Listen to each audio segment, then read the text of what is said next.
Sud Radio. Samedi et dimanche, 22h minuit. Louis Bénédy, les aventuriers de l'étrange.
Bonsoir et bienvenue dans les aventuriers de l'étrange.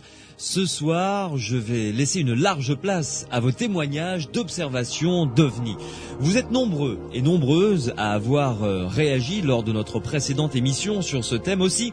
Ce soir, nous allons essayer de lever un coin du voile sur ce dossier aussi épineux que passionnant. À mes côtés, des spécialistes capables de vous aider à voir plus clair. L'ufologue Patrick Gross est avec nous. Bonsoir. Allô ? Monsieur Gross, est-ce que vous nous entendez ? Allô, allô ? Patrick Gross ? Allô, bonsoir. Eh bien, j'espère qu'on va le retrouver d'ici quelques minutes. Il était en ligne avec nous tout à l'heure. C'est un ufologue qui est intervenu dans les aventuriers de l'étrange, notamment pour nous aider à élucider le mystère des crop circles. Et je compte évidemment sur ces lumières pour apporter des débuts de réponse aux témoins qui vont venir nous rejoindre. On avait appris d'ailleurs avec lui que les crop circles étaient essentiellement dus à des artistes anglais, qui le soir allaient faire un petit tour dans les champs pour réaliser, cela étant, de magnifiques dessins, mais ce sont quand même des artistes, rien à voir donc avec l'ufologie. Un peu plus tard, je recevrai Jérôme Beau, qui est informaticien et qui a mis au point un logiciel pour traiter les témoignages d'observation d'OVNI, ainsi qu'un autre logiciel tout ainsi intéressant. Il nous en parlera donc aux alentours de 23h15, 23h20. Si vous aussi, vous avez vu quelque chose de bizarre dans le ciel de notre Grand Sud ou ailleurs, eh bien écoutez, vous nous apportez votre témoignage, vous pouvez nous appeler au 0826 300 300, 0826 300 300 pour nous apporter le témoignage de votre observation, savoir ce que vous avez vu, à quelle heure exactement, dans quelles conditions, jour, nuit, combien de temps a duré cette observation. Tous ces éléments sont excessivement importants pour réussir à comprendre s'il y a pu y avoir une observation réelle. Ça, on en est sûr évidemment, mais s'il n'y a pas pu y avoir une confusion avec soit une planète, avec un ballon sonde ou avec un autre phénomène atmosphérique peu courant, pourquoi pas. Donc, appelez-nous si vous avez vu un OVNI ou si vous pensez en avoir vu un. Vous nous appelez 0826 300 300, c'est le numéro de téléphone de notre standard. Ça n'est pas un numéro surtaxé, je vous le rappelle tout de suite, et on vous rappelle de toute façon dès que vous nous appelez pour que vous nous laissiez votre témoignage. 0826 300 300, Morad est au standard pour vous accueillir. Vous pouvez également intervenir par le biais des SMS.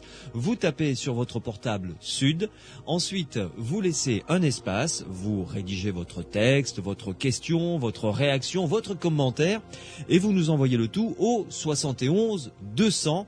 Il arrive directement sur l'écran que j'ai sous les yeux. Et je serai avec grand plaisir votre porte-parole. Sud Radio. Samedi et dimanche, 22h minuit. Louis Bénédy, les aventuriers de l'étrange. Nous avons récupéré Patrick Gross, mon invité de ce soir. Bonsoir. Oui, bonsoir Louis. Comment allez-vous ? Fort bien. Je suis ravi de vous avoir à nouveau à l'antenne avec nous pour que vous nous apportiez vos lumières concernant les témoignages d'observation d'OVNI qui vont nous être présentés ce soir sur notre antenne dans Les Aventuriers de l'étrange. Et comme je le disais en préambule, il y a possibilité, même si on est sûr que les témoignages sont tout à fait sincères, qu'il peut y avoir confusion avec, alors je ne sais pas, des phénomènes atmosphériques, des ballons sondes ou autres, n'est-ce pas? Oui, bien sûr, c'est d'ailleurs la plupart du temps le cas. Mmh. Les gens vont voir quelque chose qu'ils n'ont pas vu avant, qu'ils ne connaissent pas forcément. Ça va les intriguer, ça va donner lieu à un rapport d'observation d'OVNI. Et l'ufologie, son objectif principal, en fait, c'est d'expliquer ce qui a été vu, quoi que ce soit. Alors, est-ce que c'est un vaisseau spatial extraterrestre? Est-ce que c'est un ballon sonde? C'est là toute la question. Ouais.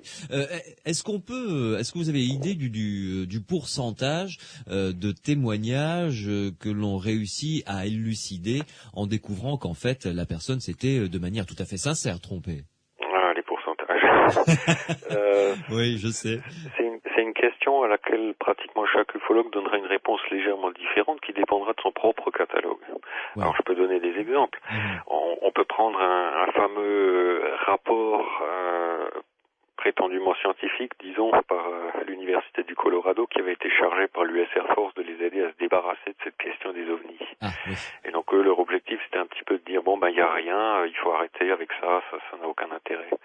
Et ils ont édité un rapport avec, sur les centaines de cas solides qu'on leur a donnés, ils ont pris ceux qui les arrangeaient, ils en ont laissé de côté tout plein.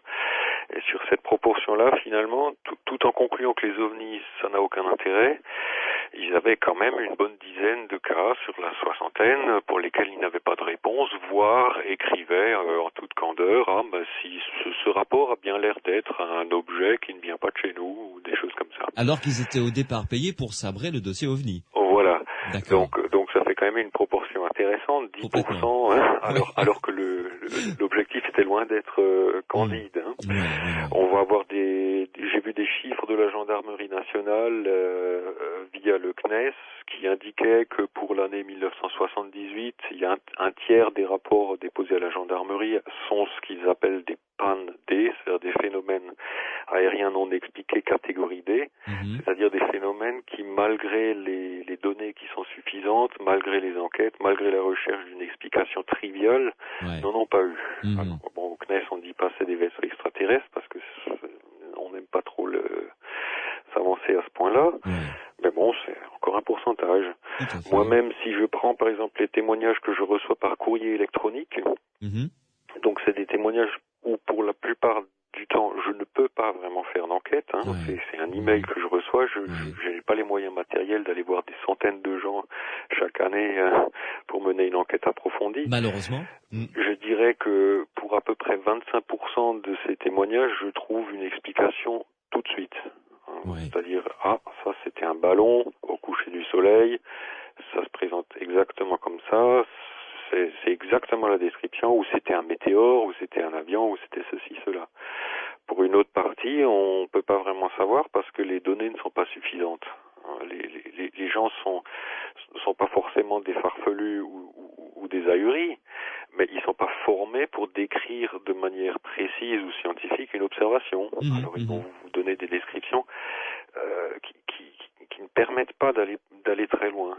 Et sans une enquête derrière, on va avoir un cas qui est peut-être expliqué de façon triviale, peut-être pas, aller savoir, etc. Et ça, je dirais, c'est la moitié des cas que je reçois par email. Et puis, dans le tout, j'aurais quelque chose comme 20% de cas où, franchement, je me gratte la tête. Je ne vois pas d'explication. Le récit est suffisamment précis et clair. Ça va être des distances ou des circonstances qui ne permettent pas de rester comme ça dans le vague et dire c'était peut-être un avion après tout qui est mal décrit. Bon, donc ces pourcentages finalement ils vont varier en fonction du catalogue de rapports que l'on prend. Très bien. Et donc ça dépend entièrement de l'ufologue à qui vous vous adressez ou au projet d'étude auquel vous vous adresserez. Mais il y a toujours ce pourcentage, quoi. Très bien, un pourcentage comme relativement intéressant malgré tout. Patrick Gross, nous allons recevoir notre premier témoin. Il s'agit d'Yvonne Marie. Bonsoir. Allô? Oui, bonsoir. Bonsoir, oui, en effet, c'est moi. Excusez-nous pour ce retard, mais... Je vous en prie, on fait pas comme on veut, c'est pas grave. Le match de rugby a duré beaucoup plus longtemps, finalement. Oui, mais c'est pas grave. Et finalement, voilà, nous avons démarré avec un petit peu de retard. Alors, en ce qui vous concerne, Yvonne Marie, votre observation s'est déroulée... c'est très loin, ça remonte en 1953. Voilà, en 1953. Voilà. Et la date exacte, je pense que c'est en janvier. Ouais. On revenait de Nice, d'ailleurs. Alors, c'était en Côte d'Or, hein, en du côté Côte d'Or, de... Après Saulieu. Après Saulieu, où il y a ce célèbre restaurant. Oui, mais c'est beaucoup plus loin que Saulieu. On s'était arrêté justement là, mais à ce moment-là, il n'y avait pas encore de célébrité. Oui. Alors, il était quelle heure environ? Et écoutez, il devait être 21h30 à peu près. Il faisait nuit? Ah oui, bien sûr. Oui. Le paysage était légèrement vallonné? Oui, vallonné, mais assez désert, hein, surtout à cette époque. Oui. Oui. C'était vers 21h30. Donc, on a été intrigués par ce qui se passait dans le ciel, parce que notre voiture, on s'est arrêté, avec les feux éteints, on a observé, et on est revenu dans la voiture parce qu'il faisait pas très chaud à cette heure-là. J'imagine. Oui, vous étiez donc en rase campagne? En rase campagne, oui. Vraiment, il n'y avait personne. Et alors, décrivez-nous ce que vous avez vu. Ce que j'ai vu, évidemment, ça remonte très loin, mais moi, c'est resté vraiment dans ma mémoire. C'est un engin assez oblong, assez important, et qui paraissait illuminé, tout illuminé. Et il restait sur place. Et après, il repartait avec une vitesse très très forte, quoi. Ouais. Et ça revenait, ça repartait, ça a duré 1h30, hein. C'est pas 5 minutes, hein. 1h30 d'observation. Ah oui, 1h30, oui. C'est pour ça que mon amie Madame Massa m'a dit, il faut absolument que tu en parles. Ben oui, j'en ai parlé. Oui. Chose importante, vous n'étiez pas toute seule dans la voiture. Non, j'étais avec mon mari. Donc vous étiez deux à avoir pendant 1h30 observé ce... Mon mari est mort l'année d'après, pauvre. Oui. Mais donc cet objet, je ne sais pas ce que c'était, ça restait sur place. Hein. Oui. Vous dire à combien de mètres, ça je peux pas dire. Hein. Ça vous semblait... J'ai pas vu de petit homme vert. Hein. Non, ça je peux pas dire ça. Dommage. Non, je n'ai pas vu ça. Ça vous semblait loin de vous? Pas très loin, non, mais vous savez, dans la nuit, on se rend pas bien compte. Oui. Donc je peux pas dire de 300 mètres, j'en sais rien, peut-être plus, je ne sais pas. C'était un objet de forme oblongue? Assez, oui. La lumière était de telle couleur, de quelle couleur? Non, alors ça je peux pas dire. Hein. C'était à illuminer, c'est tout ce que je peux dire, comme des hublots, je peux pas dire. Ça remonte loin, mais vous savez que quand on est revenu à Paris, je vous coupe la parole, excusez-moi. Allez-y. Quand on est revenu à Paris, à notre retour, le lendemain, nous avons entendu à la radio, justement, à la tour de contrôle de Dijon, avait assisté à ce phénomène et l'avait signalé. Et moi, je l'ai jamais dit à personne, hein, de toute façon. Pourquoi est-ce que vous n'en avez pas parlé? Mais à qui? Vous savez, puis j'étais très jeune et tout, j'avais autre chose. Non, je sais pas pourquoi, c'est vrai. Ouais. Mais en tout cas, ça vous a suffisamment intrigué. Ah bah oui, 1h30, c'est pas 5 minutes, c'est pas quelques secondes. Oui. C'est sûr. Il y a certainement quelque chose, mais quoi, ça? Comment est-ce que ça s'est terminé? Ah bien, justement, ça partait, ça revenait, puis au bout d'1h30, complètement parti. Ouais. C'est tout, hein, j'ai rien vu d'autre. C'est-à-dire, quand vous dites complètement parti, il est parti dans une direction et il a disparu de votre vue? Oui, mais à une vitesse qui n'existait pas, surtout à cette époque-là, c'est pas possible. Oui. Vous l'avez vu partir, revenir. Est-ce qu'il a effectué, je sais pas moi, des angles droits, des courbes? Vous savez, il volait comment? Alors ça, vous savez, c'est loin. Hein. Mais quand vous dites il est parti et revenu, c'est-à-dire il restait sur place et puis tout d'un coup il repartait à une vitesse très importante. Oui. Voilà, c'est tout ce que je peux vous dire. Hein. Et je peux pas inventer autre chose. Non, mais j'essaye de visualiser. Et on a vu tout de même quelque chose d'extraordinaire. Hein. On était vraiment très intrigués. Et la preuve que la tour de contrôle, peut-être que vous pouvez retrouver ça. Parce que c'était je pense que c'est en janvier. Écoutez, on revenait de Nice du carnaval. Alors vous voyez les dates, hein. Moi, je me rappelle plus exactement. Janvier ou février, hein. Ça dure quelque temps. Hein. Patrick Gross, que pensez-vous de ce témoignage, de cette observation qui a duré quand même 1h30? D'accord. Alors si vous permettez, j'aurais d'abord une petite question à Yvonne. Oui, bonjour monsieur. Bonsoir. C'est une question en rapport avec la taille de ce que vous avez vu. Oui. Si vous imaginez que vous tendez le bras et vous sortez par exemple des doigts, ou vous regardez vos ongles ou quelque chose. Vous situez ça à quelle largeur? À quelle largeur où il était? Vous imaginez que vous tendez le bras. Oui. Vous regardez par exemple vos doigts. Est-ce que c'était plus grand qu'un doigt ou plus petit qu'un doigt? Oh non, ça je peux pas dire ça. Ça je m'en rends pas bien compte. Hein. D'accord. C'était très important. Hein. C'était pas un petit engin. Ça devait être assez gros. Hein. D'accord. Mais ce qui est important, c'est de pouvoir aussi donner la taille relative de cette chose. La taille. Imaginez par exemple, vous prenez une pièce de monnaie et vous la tenez au bout du bras. Oui. C'est plus grand, plus petit, ou alors vous imaginez la Lune et vous me dites c'était 3 fois plus petit que la Lune, 10 fois plus grand que la Lune. Oh, ça je peux pas.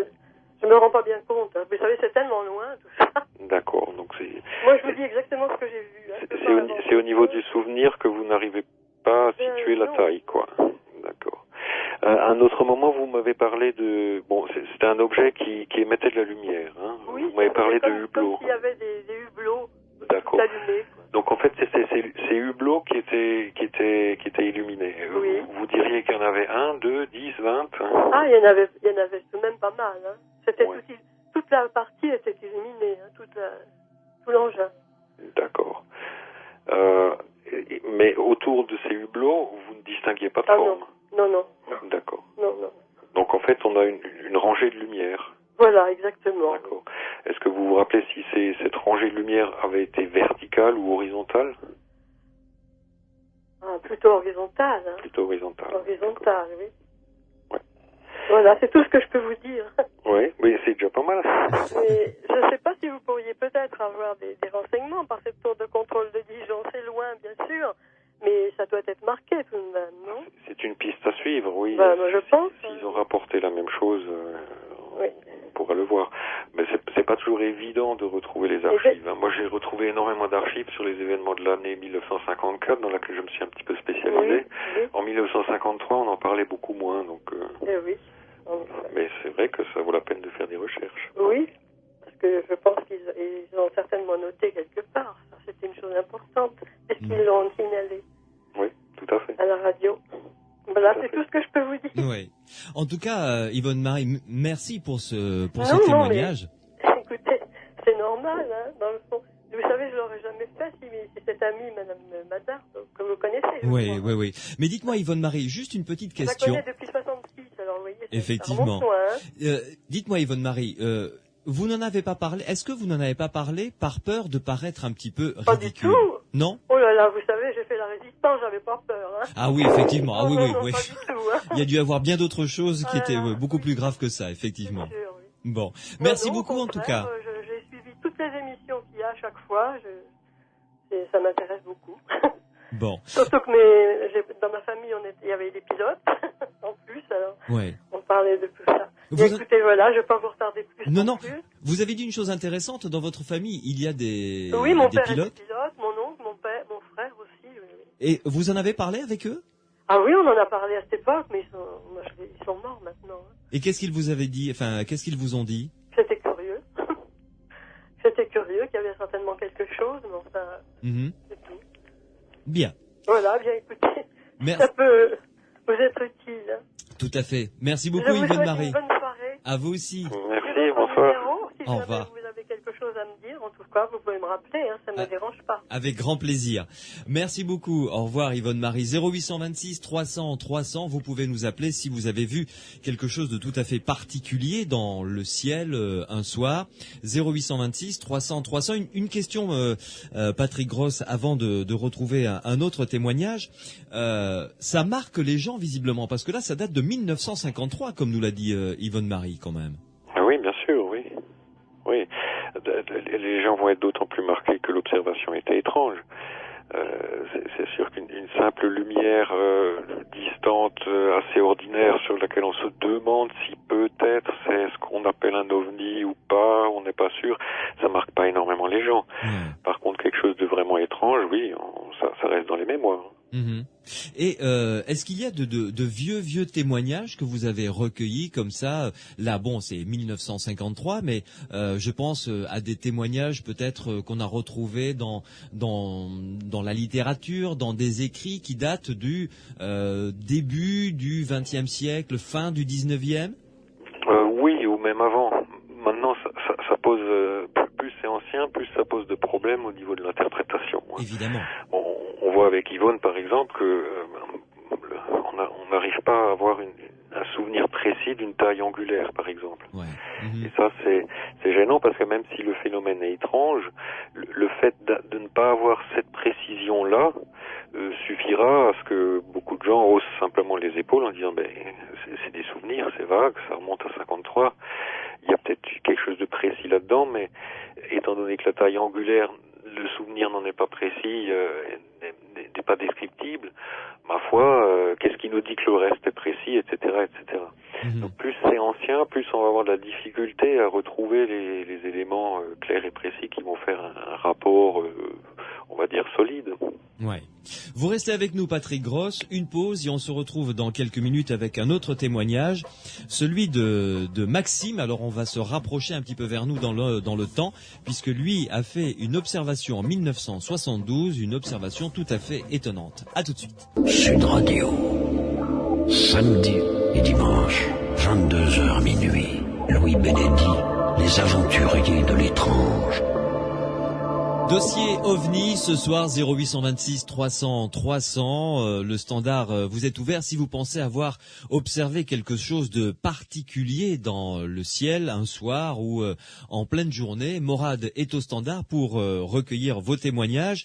0826 300 300, vous pouvez également nous laisser vos SMS, vous tapez Sud sur votre portable, vous laissez un espace, ensuite vous rédigez votre texte et vous nous envoyez le tout au 71 200. Patrick Gross, juste comme ça à titre anecdotique, quel est le plus ancien témoignage qui soit arrivé à votre connaissance ou que vous ayez découvert, je ne sais pas moi, dans la littérature ou dans les dossiers OVNI que vous connaissez bien maintenant? Ma foi, si on dans des choses très controversées, on va remonter à des textes de l'Antiquité, on va remonter à des observations par les Romains de choses qu'ils appelaient des boucliers volants. Alors bien sûr, un bouclier volant, ça peut être une soucoupe volante, ça peut aussi être un météore. Oui, exact. Est-ce qu'on peut le savoir aujourd'hui? Est-ce qu'on peut aller rencontrer ces témoins et faire des enquêtes? Non. Donc effectivement, des témoignages très anciens, ma foi, ça n'en manque pas. Peut-être un peu moins anciens et un peu mieux décrit avec un langage un peu plus moderne. J'ai par exemple une affaire qui s'est déroulée en Suisse en 1923 sur laquelle j'essaye de savoir si ce qu'ont décrit ces gens c'était une fusée éclairante pour avertir d'une avalanche qui allait arriver et qui s'est effectivement produit ou pas. Et alors toute la difficulté c'est d'arriver à trouver des spécialistes de l'alpinisme suisse qui sont capables de me dire si les fusées éclairantes étaient déjà utilisées à l'époque. Ah oui, d'accord. C'est curieux que j'arrive pas à trouver de réponse à cette question. Et c'est rageant parce que c'est ça qui va orienter votre enquête ou pas, lui donner un tour tout à fait intéressant ou faire tomber l'affaire à l'eau, quoi, finalement. Oui, parce que la seule explication à ce qui est décrit, la seule qui soit censée dans le domaine des explications triviales, ça serait une fusée éclairante. Ouais. Il n'y en a pas d'autre, ça peut pas être un avion, ça peut pas être ci, ça peut pas être ça, mais ça pourrait être une fusée éclairante. Alors tout tient à cette question technique en fait. Est-ce que les fusées éclairantes étaient déjà utilisées? Bien sûr, dans les années 60, évidemment, on en avait, c'est connu, c'est courant. Mais en 1923, allez savoir. Ouais, bonne question. Patrick Gross, accueillons ensemble notre deuxième témoin, il s'agit de Maxime. Bonsoir. Oui, bonsoir. Bonsoir. Merci d'être avec nous, Maxime. Patrick Gross est en notre compagnie, un ufologue qui nous accompagne dans différents dossiers dans les aventuriers de l'étrange. Alors, vous, Maxime, vous allez nous raconter votre observation qui s'est déroulée en 1972, hein? Oui, exactement. Alors, racontez-nous comment ça s'est passé. Eh bien, d'abord, c'était au mois d'avril. Oui. Donc, à la même époque qu'en ce moment. C'est une fin d'après-midi. Il était environ 8h30. 20h30 Oui. 20h30. 20h30, oui. Il faisait jour, c'était entre chien et loup, c'était comment? Il faisait jour, mais le soleil était bien tombé quand même. Le jour n'était pas quand même, violent. Oui. Donc je me trouvais entre ville qui s'appelait Montflanquin, un village de Montflanquin et Villeneuve-sur-Lot, entre les deux. Dans le Lot-et-Garonne. Voilà, sur une route départementale. Oui. Et je sortais d'un virage, d'ailleurs, un peu renommé, parce qu'il est assez dangereux. Il avait un surnom un petit peu comique, le fer à mulet, ça s'appelait. Oui. Et sur le bas-côté de la route, là, il y avait un engin, enfin, je dirais un véhicule, je vais dire. Au premier abord, j'ai pensé, avec le collègue avec qui j'étais, que c'était un véhicule, mais ça a duré 3 secondes. Hein. Et au bout de 3 secondes, on a compris que c'était pas un véhicule, hein, que c'était autre chose, quelque chose d'inexpliqué, si vous voulez. Donc, c'est-à-dire, oui. On a vu que c'était un aéronef en plus. Bon, si vous voulez. 3 secondes après, la surprise passée, on a compris que c'était quelque chose d'irrationnel, si vous voulez, et de suite, il m'a dit c'est une soucoupe volante. Bon. C'était au ras du sol, là, je dirais entre 50 et 1 mètre de haut, en train de flotter, comme ça, sur place. Oui. Ça oscillait légèrement, mais à peine, hein. C'était un champ, hein, le bas-côté de la route. Hein. Oui. Bon. À ce moment-là, l'aéronef, de suite a démarré. Il a voulu me fuir, si vous voulez. Moi, j'étais dans un véhicule. Bon, à l'époque, c'était pas un véhicule très puissant, c'était une 4L. Ah oui. Ouais. Chose particulière, d'ailleurs, à cette heure-là, il y avait personne sur la route. Hein. Déjà, pour commencer. Bon, alors, en 72, pardon. Oui. Ce que je voulais vous demander, Maxime, c'est est-ce que à ce stade de votre témoignage, vous pouvez nous décrire un petit peu, parce que vous l'avez assez bien vu, cet objet, finalement. Oui, je l'ai vu, oui. Alors, à quoi est-ce qu'il ressemblait, si vous pouvez nous en dire un petit peu plus? C'était une masse d'acier. Bon, évidemment, je sais la dimension parce que j'ai fait une enquête par la suite. Bon, ça avait quand même, bon, déjà à première vue, je ne savais pas la dimension. Donc, ça me paraissait la longueur d'un plus grand qu'un semi-remorque. C'était une masse d'acier trapézoïdale, vous voyez, en forme de trapèze, avec des hublots. Bon, pas de lumière, rien. Hein. Vous avez clairement vu des hublots? Clairement vu des hublots, oui. Mais je les ai pas vus, je les ai vus sur le flanc de l'aéronef, si vous voulez, et sur l'arrière, hein. Parce que le devant, j'ai jamais pu passer devant, il m'a démarré devant le nez, vous voyez. D'accord. Donc j'ai vu le côté droit et le cul de l'aéronef. Oui. Alors, longueur aussi un peu plus long qu'un semi-remorque, ce qui est déjà une belle bête quand même. Mais je pense peut-être que c'est plus de 15 mètres quand même. Hein. Ouais. Je dis 15 mètres, mais je pense que c'était plutôt 20 mètres. Hein. Et en hauteur, en épaisseur, quoi. 5 mètres. 5 mètres de haut, facilement. Quand même, ouais. Ça faisait une masse, je vous le dis. Hein. Vous voyez ça, là, à faire en voiture, ça fait drôle. Hein. Oui, ça, je veux bien vous croire, oui. Et donc, cet engin a démarré dès que... j'allais dire... à sa hauteur, que j'ai pu voir le flanc, de suite, ça m'a fui, je dirais que ça m'a fui. Hein. Oui, d'accord. Donc, il a démarré, et en face se trouvaient, c'est-à-dire des arbres, parce que c'est une région, évidemment, il y a la culture des pruneaux. Il y avait un champ de pruniers juste en face. Oui. Il est arrivé dessus le champ de pruniers. Bon, il a pris de la vitesse. Il est arrivé juste au niveau des arbres, mais comme s'il n'y avait rien du tout, hop, il est passé au-dessus sans toucher une branche. C'est bon. Et il est passé au-dessus des arbres comme ça, là, mais comme s'il avait buté dedans, et de ce coup, il était au-dessus. Hein. Bon, donc moi, évidemment, et mon véhicule, mon copain m'a dit comme ça, mon camarade, suis-le. Donc, je l'ai poursuivi cet aéronef. D'accord. Qui a commencé à prendre de la vitesse, qui est passé au-dessus du champ de pruniers. Je savais que j'allais rentrer dans un village, et bon, comme il prenait de la vitesse et qu'il passait sur le côté droit du village, j'ai pensé peut-être le perdre de vue, si vous voulez. Donc, j'ai roulé tant que j'ai pu à grande vitesse pour passer à l'intérieur du village très vite, pensant le retrouver en sortant du village. D'accord. Bon, il est passé sur le côté droit du village, et là, il y avait des fermes. Il y avait 2 fermes et un cimetière qui était là. Donc, je sais exactement à quel endroit il est passé. Là, il devait quand même marcher pas loin de 200 km/h, quand même. Hein, quand il est passé au-dessus, sur le côté droit du village. Hein. C'est la vitesse que j'ai évaluée, moi, parce que j'étais avec ma 4L et j'étais à fond. Hein. Bon, je suis rentré dans le village. Sortant du village, disons, on va dire 500 mètres plus loin, là, il y a un calvaire qui se trouve là et une ferme. Et l'engin était au-dessus de la toiture de la ferme, en suspension, juste au-dessus de la ferme, au ras de l'antenne de télévision, je dirais même. En vol stationnaire, comme on dit. Stationnaire, quoi. Oui. Ouais. Et là, c'est comme ça que j'ai su la dimension. Oui. Donc, je pris mon courage à deux mains, je suis sorti du véhicule. Là, vous étiez à combien à peu près? À combien de mètres? J'étais de la maison. Oui. Je vais évaluer la distance entre 60 et 100 mètres. D'accord. Il y avait un chemin qui allait directement à la maison. Oui, c'était à la sortie du village. D'accord, oui. Ça s'appelle le village de la Sauvetas-sur-l'Aide. Bon. Donc, j'ai décidé d'avertir les gens de la ferme qui avaient cet objet au-dessus de la maison. J'avais déjà compris ce que c'était parce que, on voit qu'une chose comme ça dans sa vie, on le voit qu'une fois. Et c'est surprenant. Mon camarade, lui, j'ai remarqué, était dans un état d'excitation prononcée. Ça m'a choqué d'ailleurs sur le coup. Il avait très très peur. Et il m'a même dit, n'y va pas, tu vas te faire désintégrer. Je me rappellerai toujours, je me croyais dans un film de science-fiction. J'imagine, oui. Mais moi, j'étais quand même, intrigué, j'avais pas peur. Donc je me suis approché, si vous voulez, dans le chemin, pour avertir les gens de la ferme qui avaient cet objet au-dessus de la maison. Environ à 15 mètres de la ferme, si vous voulez, à ce moment-là, l'objet... Ils comprenaient, je pense, que je faisais quelque chose vis-à-vis d'eux, le pilote certainement, parce que quand vous avez des hublots, c'est automatiquement pour voir à l'extérieur et vous diriger. A priori. Du moins, c'est pour voir à travers, quoi. Oui. Du moins, c'est pour voir à travers.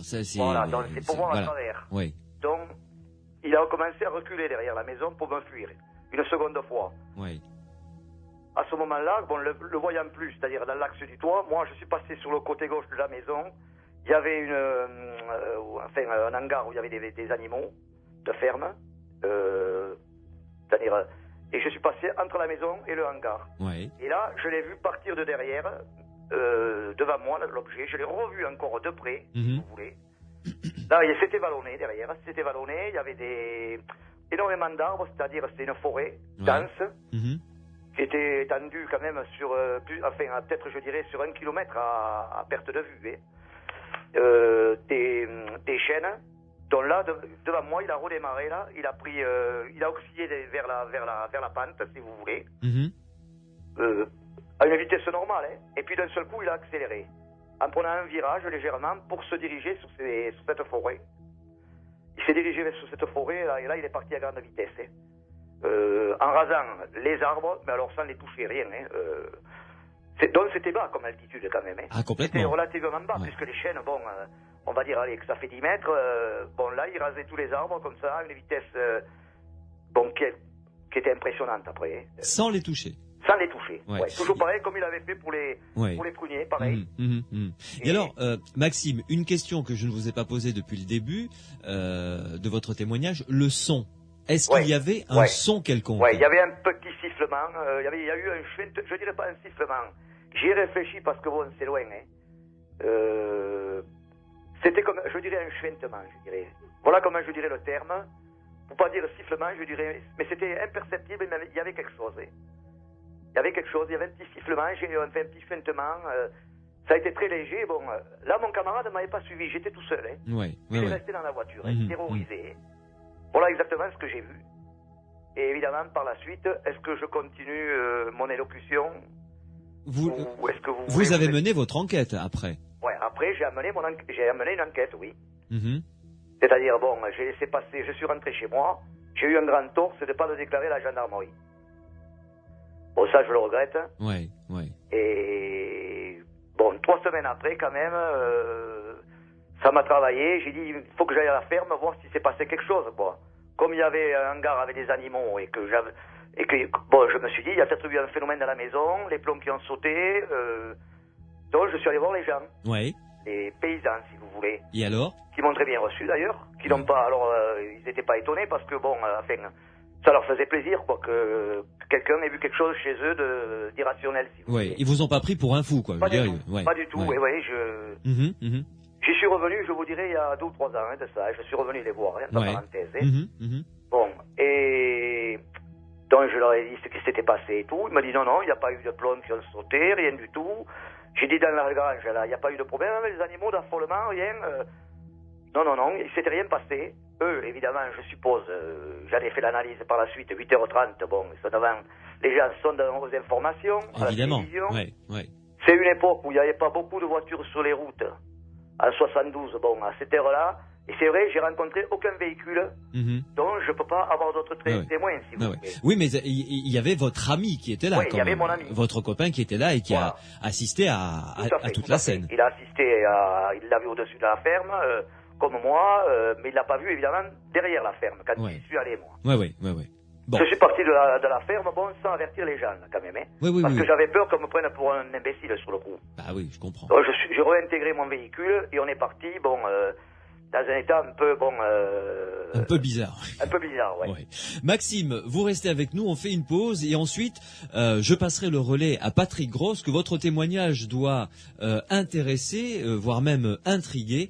Et on va discuter à trois et Patrick Gross, à ce moment-là, qui est l'ufologue, qui est mon invité ce soir, va nous donner son opinion, son avis et peut-être nous apporter quelques éclairages. À tout de suite.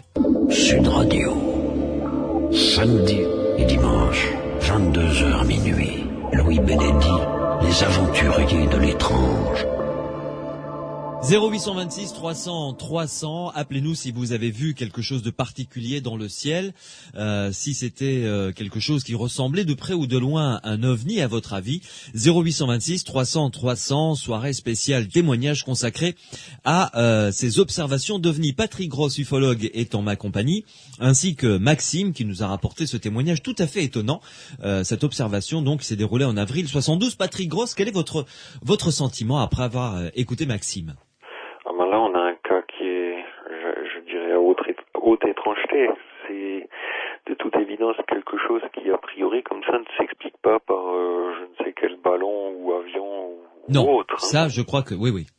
Ni hélicoptère, enfin, je veux dire, quelque chose qui vole de cette manière, sans produire de son, c'est... Alors, l'hélicoptère, bon, moi, je suis pas, comment on pourrait dire, en caricaturant un petit peu, je suis pas dans le camp sceptique. Des affaires comme ça, j'en connais, qui sont solides, qui ne sont pas des hélicoptères. Mais pour me faire un petit peu le porte-parole des sceptiques, je pense que dans ce genre de cas, l'explication qu'ils essayeraient de forcer sur la chose, c'est l'hélicoptère. Alors moi, ce qui m'intéresse quand même, c'est que Maxime nous dit qu'il n'y avait absolument aucune lumière sur l'objet. Il est à votre disposition. Maxime peut répondre volontiers à toutes vos questions. Patrick, allez-y. C'est bien ça, Maxime. Aucune lumière. Oui. Bonsoir, monsieur Patrick. Oui, non, il n'y avait aucune lumière, non. D'accord. L'autre chose, c'est que vous me parlez des hublots. Oui. Ces hublots se présentaient comment? Plus clairs, plus sombres que le reste ou... Je l'ai trouvé sombre quand même, hein. C'était pas éclairé de l'intérieur, hein. Ouais, donc c'était des surfaces qui semblaient plus sombres que le reste de l'objet, quoi. Eh ben, disons, j'ai trouvé, enfin, même l'objet assez sombre aussi, hein. Ouais, l'objet... l'objet était assez sombre, mais disons, bon, c'était vraiment sombre, oui, c'est ça. Ouais. Exactement. Est-ce que vous avez pu voir une forme particulière dans ces hublots carrés? Non, mais j'ai bien regardé. Mais l'objet était vraiment, je veux dire, comment dirais-je, je vais dire un terme un peu primaire, il était. C'est-à-dire que c'est pas un ovni, si vous voulez, bien lisse, là, bien... il m'a semblé que j'ai vu dériver. Ouais, dériver. Ça avait l'air d'une masse d'acier et il m'a semblé qu'elle s'était rivetée un peu, que j'ai vu dériver. Enfin, c'est curieux. Bon, ça, je l'ai vu à contre-jour, si vous voulez, quand ça a démarré sur le bord de la route. Hein. C'est l'impression que j'ai eue parce que ça m'est passé devant la voiture de suite. Donc là, à contre-jour, un petit peu, il m'a semblé qu'il y avait quelque chose qui fixait l'acier, si vous voulez. Ouais. Voilà le détail que j'ai remarqué. Au niveau de la voiture, il s'est rien passé de spécial. Elle n'a pas calé, elle s'est pas arrêtée, vous avez pas... Non, j'ai marché... c'est formidable, enfin, c'est hors du commun. Parce que déjà, je l'ai vu descendre pour remonter vers ces fermes, là, en sortant de la route départementale. Ça a descendu dans un petit vallon, c'est remonté, je l'ai bien vu partir sur la droite du village. C'était pas rond, hein. C'était trapézoïdal, mais le derrière me paraissait pas arrondi, hein, quand même. Hein. C'était un truc primaire, hein, comme ça m'a fait penser un petit peu au fameux sous-marin de Nemo là. Hein. Le Nautilus. Le Nautilus, ouais, quelque chose comme ça, ouais. Ouais. vraiment, il y avait une masse d'acier lourde, vous voyez, quelque chose de lourd, mais qui flottait avec une facilité déconcertante. Est-ce que vous en avez parlé après avec votre ami? Est-ce que vous avez comparé ce que vous aviez vu? Eh ben, on en a parlé, oui, mais lui, c'est un garçon qui n'était pas très érudit. Il était plutôt un peu dans l'hystérie, un petit peu, comme réaction. Il avait même peur un petit peu, vous voyez. En même temps, bon, on comprend un petit peu, mais... Ouais, il a eu des réactions, bon... Enfin, bon, on en a parlé un petit peu, mais pas au niveau technique. Hein. Je reconnais que... Bon, ça, j'ai rien à cacher, je peux même donner son adresse. Et, oui, le cas échéant, s'il y avait une enquête, je l'ai pas revu depuis 30 ans, mais je peux redonner ses coordonnées. Il sera obligé d'acquiescer. Hein. Il était témoin. Hein. Oui. Patrick Gross. Alors, pardon, si Monsieur Gross veut me poser une question, je suis à sa disposition. Ma foi, là, vous avez quand même une observation qui est relativement intéressante, hein, pour ne rien vous cacher. Ce qui serait à faire maintenant, ça serait par exemple, vous décrivez toutes les phases de l'observation très précisément. Vous savez où il était, vous situez le cimetière, le village. Oh là, mais j'ai tout fait, hein. J'y suis revenu. Hein. Les pruniers, etc. Donc, ce qui serait intéressant dans l'affaire, ça serait que vous nous communiquiez un plan. Ah oui, en situant les différentes phases de l'observation et éventuellement, vous l'avez peut-être d'ailleurs fait, un minutage de toute l'aventure. Oui, mais en même temps, bon, alors j'ai mesuré la ferme, c'est comme ça que j'ai su la dimension de l'objet. Oui. J'ai pris la hauteur parce que j'étais artisan dans le bâtiment, j'avais du matériel pour mesurer. Quand je suis revenu 3 semaines après à la ferme, dont les gens m'ont permis de mesurer la ferme, j'ai pris la hauteur de la ferme. Oui. C'est comme ça que j'ai pu évaluer la dimension de l'objet. Et après, si vous voulez, j'ai fait une autre enquête. Là, je l'ai faite plus tard. C'est-à-dire, je l'ai faite il y a 5 ans de ça. Parce que ça, je comprends pas qu'il n'y ait pas eu de témoin. C'est pas, les gens, bon, du côté droit de c'est-à-dire là où c'est passé, à la ferme, il y avait des vaches, une station de stabulation avec des vaches. Il y avait deux stations. Et là, il y avait des gens qui travaillaient, ou des paysans, dont je suis allé à une ferme, où c'est passé. Et là, bon, la personne est restée à me regarder froidement. Là, je l'ai fait il y a 5 ans, ça, hein. Je suis allé voir un monsieur qui était juste à côté aussi, puisque l'objet était passé entre sa maison et cette ferme. Parce que je sais le trajet qu'il a fait, l'objet. Oui, vous avez mené vraiment une enquête assez poussée, finalement. Hein. Bon, le gars m'a traité de tout. Enfin, il m'a pris pour un fou. J'ai quand même posé la question à 4 ou 5 personnes pour faire du bruit et savoir si quelqu'un allait se manifester avec des témoins. Et depuis, je n'ai plus jamais eu de nouvelles. Je suis revenu voir la dame à la ferme, que son mari était décédé. Bon, elle était sympathique, elle se rappelait très bien de l'événement, mais l'affaire en est restée là. Et je suis resté quoi, si vous voulez.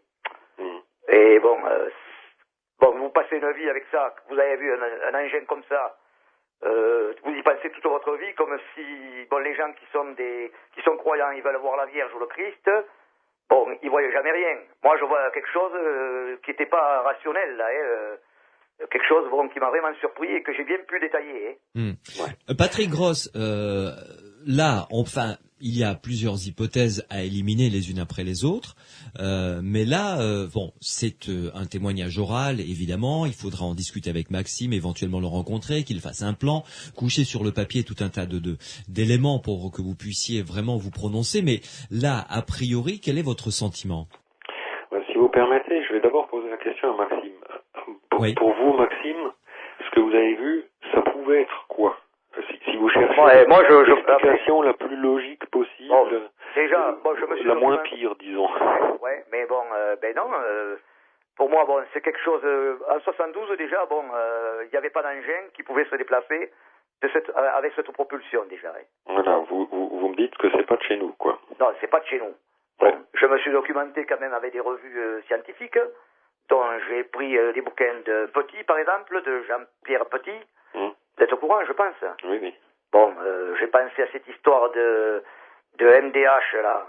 C'est-à-dire de magnéto-hydrodynamique, de déplacement, ça a l'air de cadrer, hein, je veux dire, bon, la souplesse avec laquelle ça se déplaçait, cette masse, et la facilité, la rapidité aussi, les accélérations brusques, c'est impressionnant.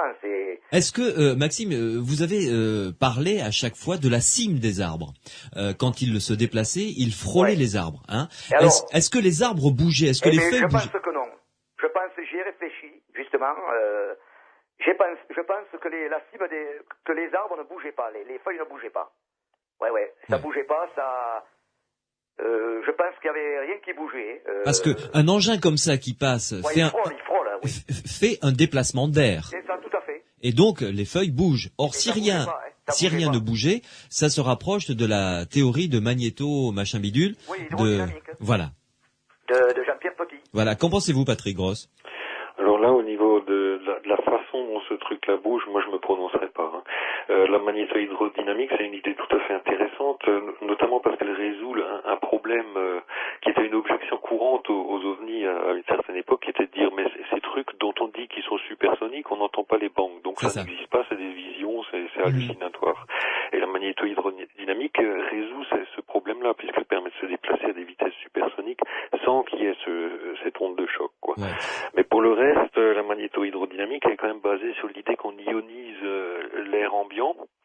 Et à ce moment-là, cet air ambiant, il va montrer une luminosité que l'engin en question, là, n'avait absolument pas. D'accord. Donc, j'irai pas dire que ça marche à la MHD ou que ça marche à ceci ou à cela. Hein. Là, les portes sont ouvertes, on peut aller chercher très loin, quoi. Ouais. Ce qui est certain, c'est que, Maxime a donné son avis sur la chose, moi je le partage. C'est clairement pas quelque chose de banal ou d'ordinaire.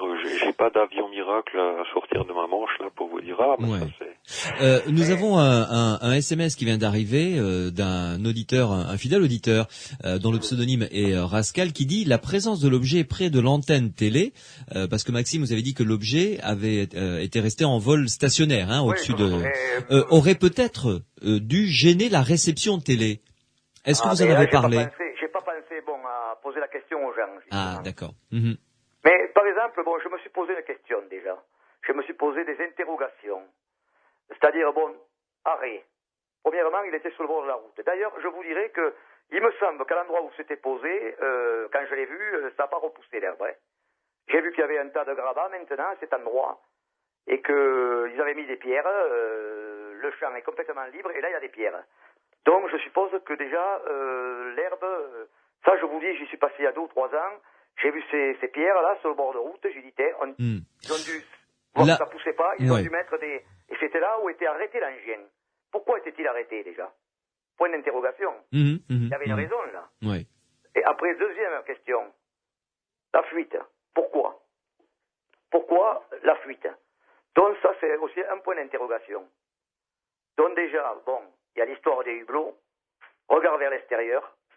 Quand il y a des hublots, c'est qu'on pilote quelque chose. Ensuite, il y avait l'arrêt. Et la fuite. J'ai retenu ceci comme examen, si vous voulez, je veux dire, matériel ou psychologique en me posant des questions. L'engin me fuyait, si vous voulez. Des questions tout à fait légitimes, Maxime, mais de toute façon, on pense que ce genre d'engin, si c'est un engin secret, il n'avait aucun intérêt à être découvert, et ensuite, si c'est un engin exotique, comme on dit dans le milieu ufologique, il y a eu, à notre connaissance, très peu d'engins. S'ils voulaient se montrer, ils atterriraient, je sais pas, à Place de la Concorde à Paris, ou Place du Capitole à Toulouse, ou au Quinconce à Bordeaux, quoi. Et puis ils diraient bonjour, et puis voilà. Donc, de ce point de vue-là, dans la casuistique ufologique, en fait, on a de tout. Hein. Ce qu'on n'a pas, c'est l'invasion massive de la planète Terre par les extraterrestres. Hein. Ça, tout le monde le sait. Hein. Mais pour le reste, on a des engins qui ont un comportement discret, c'est-à-dire, comme ce que Maxime dit, on a clairement un espèce de comportement d'évitement. Hein. Maxime approche 3 secondes après, l'engin qui avait l'air relativement pépère là au sol commence à s'en aller. Et on a des comportements qui ressemblent plutôt à une indifférence royale, avec des engins qui flottent là dans le ciel, avec les gens qui le regardent, et puis l'engin fait son petit bonhomme de chemin sans avoir l'air d'éviter. C'est des choses qu'on va retrouver dans la grande vague de la vallée de l'Hudson en 95 et dans les années suivantes, ou dans la vague belge par exemple. Là, on n'a pas vraiment d'évitement, quoi. Donc on a un petit peu tous les cas de figure. Merci en tout cas à vous Maxime de nous avoir rapporté ce témoignage très très intéressant. D'ailleurs, Patrick Gross, peut-être voudriez-vous avoir les coordonnées de Maxime pour en discuter plus amplement très volontiers. Dans le courant de la semaine. Maxime, si vous voulez bien, je donnerai vos coordonnées à Patrick Gross. Avec plaisir. Eh ben écoutez, comme ça vous pourrez continuer à discuter ensemble de cette affaire. Et peut-être qu'en plus, il peut peut-être téléphoner aux camarades qui bien est sûr, moi, bien sûr. Qui habitent toujours dans les environs. Je pourrais lui communiquer le numéro de téléphone de cette personne qui pourra certifier, puisque je ne l'ai pas revu depuis 30 ans, ce qu'il a vu en tant que passager de mon véhicule. Ce serait excellent. Ce serait excellent. Merci beaucoup Maxime. Allez. Merci. Bonsoir. Je vous souhaite une bonne fin de soirée et merci pour ce témoignage très intéressant. Patrick Gross, un SMS vient d'arriver qui dit ce témoignage me fait penser à l'Eurocopter, hélicoptère ultra sophistiqué, silencieux. C'est signé Gilles de Bordeaux. Qu'en pensez-vous? Cela dit, maintenant, ça date de 1972. Oui, alors en 72, l'Eurocopter, on peut complètement oublier. Ouais. La description d'ailleurs ne ressemble pas à un hélicoptère. Un hélicoptère à une heure aussi avancée, bon, on n'est pas tout à fait dans la nuit encore, mais enfin quand même, il a quand même un minimum de lumière, de signalisation, il a un rotor. Bon, il y a du bruit. C'est vrai qu'un hélicoptère qui va être à 200 mètres de vous avec le vent qui souffle dans la mauvaise direction, à la limite, on va pas trop l'entendre, etc. Mais enfin bon, il y a quand même quelques petites limites. Maintenant, bon, c'est effectivement des choses à prendre en compte. Dans un cas comme ça, c'est après une enquête qu'on pourra aller plus loin. Il va falloir effectivement considérer s'il y a vraiment absolument aucune possibilité que ce soit un hélicoptère, en prenant des mesures, des distances, en refaisant les parcours, en prenant des plans, etc. On va chercher les directions des vents et ce genre de choses. Ouais. Et l'Eurocopter. Un avion furtif? Non. Non. 72. Les avions furtifs, c'est des avions comme les autres. La furtivité, c'est simplement que les ondes radar, ne sont les pas captent envoyées facilement dans la direction du radar qui les émet. Elles sont déviées dans tous les sens par des surfaces planes ou des matériaux absorbants. Mais pour le reste, c'est un avion. Exact. Ça a besoin d'une certaine vitesse pour ne pas tomber par terre. Tout à fait. Vitesse de décrochage, on va être dans les 200 à 300 km à l'heure à peu près. Ça va faire un bruit monumental, etc., etc. Donc ça, un avion furtif, non. Donc témoignage vraiment intéressant. Ah oui, tout à fait, oui. Bon, vous livrerez, vous discuterez avec l'ami de Maxime, et on fera peut-être le point une autre fois si vous le voulez bien sur ce dossier. Très volontiers. Parfait. Patrick Gross, vous restez avec nous. Dans quelques minutes, un autre témoignage, celui d'Alain, qui lui a fait une observation également très surprenante. C'était en 1998, donc là beaucoup plus proche de nous. 0826 300 300. Vous continuez à nous appeler si vous avez été témoin d'observation d'OVNI. Vous pouvez également nous envoyer vos SMS. Vous tapez Sud sur votre portable. Vous laissez un espace. Vous rédigez votre texte, votre commentaire, votre question. Comme d'ailleurs une très bonne question de David du Lot-et-Garonne que je poserai à mon invité Patrick Gross dans quelques minutes. Et vous l'envoyez au 71 200 et ça arrive directement sur l'écran que j'ai sous les yeux. À tout de suite. Sud Radio. Samedi et dimanche, 22h minuit. Louis Bénédy, les aventuriers de l'étrange.